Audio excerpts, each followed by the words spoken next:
starts now. Good evening, Kern County. Less than 2 weeks away from electing a new county sheriff. It's been one of the most heated county races between current Sheriff Donnie Youngblood and KCSO Chief Deputy Justin Fleeman. Some of the mudslinging in the campaign putting attention back on the department when it comes to use of force. 23 ABC's Alyssa Flores gives a closer look at what the decision to use force is really like for a deputy.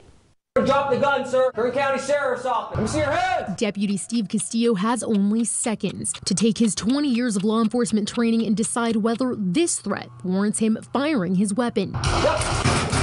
It was the right call. In this training scenario, firing at the suspect could have potentially saved the victim's life and Deputy Castillo's. You're walking into the unknown. Sergeant Brandon Rutledge has trained hundreds of deputies to make those life-saving calls. They're having to take a career's worth of training and experience, boil that down to its essence, to make decisions that members of the public and sometimes the media have days, weeks, months, and years to kind of nitpick and break down.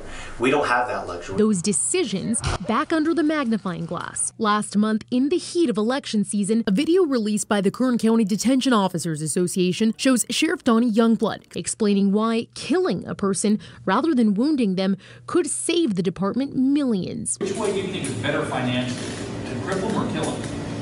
For the county. Absolutely. Though the video is 12 years old, the department is getting backlash now. There isn't a single deputy that isn't negatively impacted by things taken out of context. And it takes a lot of work for us to fix that relationship with the community. A relationship that Sergeant Rutledge says takes years to mend. They don't realize that we're humans too. We're members of the community. So if we think about it logically, why would we want to kill another member of the community that we're here to serve? This all coming after The Guardian labeled Kern County the deadliest county in America in 2015. And last year, the American Civil Liberties Union released a report of excessive force by Bakersfield law enforcement agencies, saying KCSO deputies shot and killed more people than agencies in areas with equivalent populations. The level of training that the Sheriff's Office receives in dealing with people in crisis and talking and communicating with people, I would put it up against any training like that in the state. Do me a favor and drop the gun, sir. Training that he says is designed to hold deputies more accountable by KCSO than by case law and state law when it comes to use of force.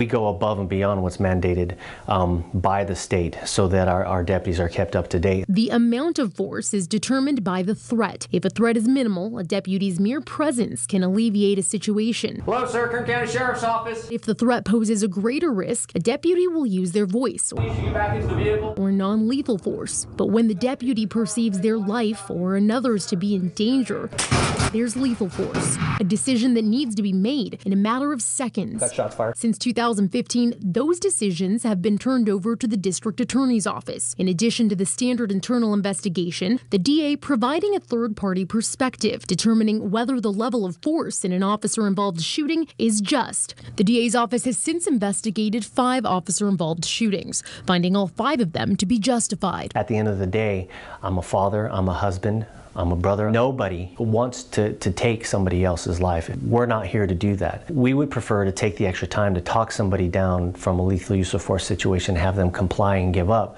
than have to use our weapon. And more often than not, they do. KCSO didn't have any officer-involved shootings in 2017, but over the past 12 years, the Sheriff's Office has had 46 officer-involved shootings, 21 of those deadly.